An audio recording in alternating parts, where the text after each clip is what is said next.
So now that we have a regression model that we feel like it's a good model for prediction, I'm going to show you how we're going to use the output for the purposes of prediction. And for that matter, I'm going to focus on the last table of this output. So focusing at the last part of this output, these are the parts that are important to my regression equation. So if I were to write this regression equation, it would look like this. Y hat is the intercept, and the intercept comes from right here, and I'm going to just round it a little, 1.9 plus 2.9 times x1. Promotional budget is x1 and it has a coefficient of 2.9, and I'm going to go down to the time, which has a coefficient of 5.325 times x2, plus market potential has 0.019 and it's x3, and customer rating is 50.32 x4. The coefficient will tell me which one has the highest impact if I could change it. So for example, if I changed x1 by one value, the total sales will go up by 2.9, and of course sales are in thousands, so 2.9 will represent 2,900. So if I look at all the coefficient, I would see that this has the highest potential for change, which means if I could get my employees to have a better customer service, if they go from a 3-point rating to a 4-point rating, I'm going to see a difference of $50,000 almost.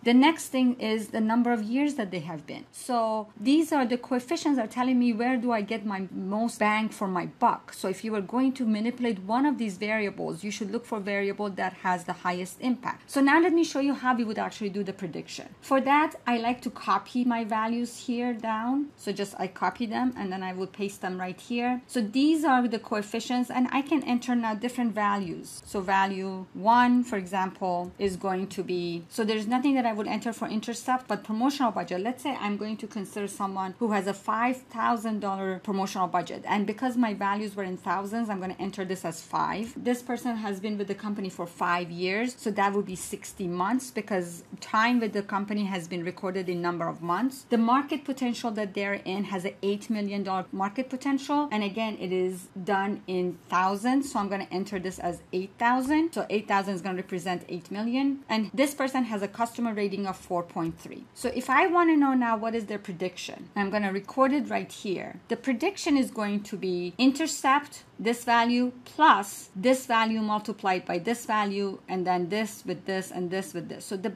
best thing I can do is, first of all, make a sum product. Sum product is a function in Excel which will do exactly what we want to do. It will take array 1 and one by one it will multiply it by its array 2 and sum them up as it goes along. So basically it would take 2.9 multiplied by 5 plus 5.32 times 60 and so on.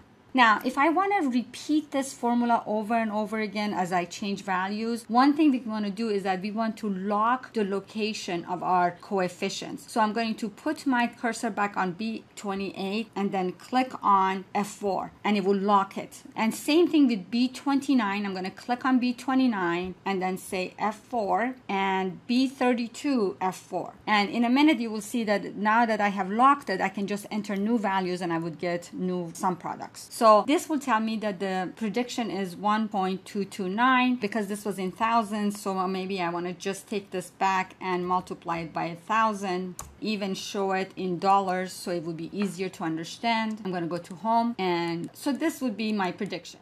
And this is, again, a point estimate of the prediction interval. I'm not giving you the interval, although there is a 95% confidence interval that we have for each one of them. So we can create a prediction interval, but as I said, Excel doesn't automate that and it's a little cumbersome, so I'm just going to ignore it for now. So now what happens if I said, okay, I'm going to give the same person a little bit more promotional budget. So I'm going to increase their promotional budget from 5,000 to 6,000. So what will happen? Well, you should be able to tell that my sales should go up by the coefficient.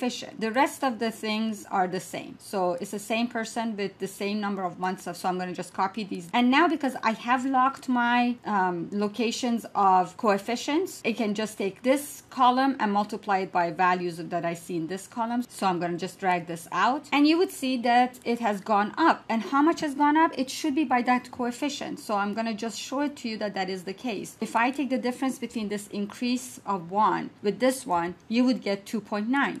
Exactly like you see here, as you would expect it. So if I enter 60, it will go up by 10 times that. So basically now we can take this model and make point estimates of our prediction for values that we give.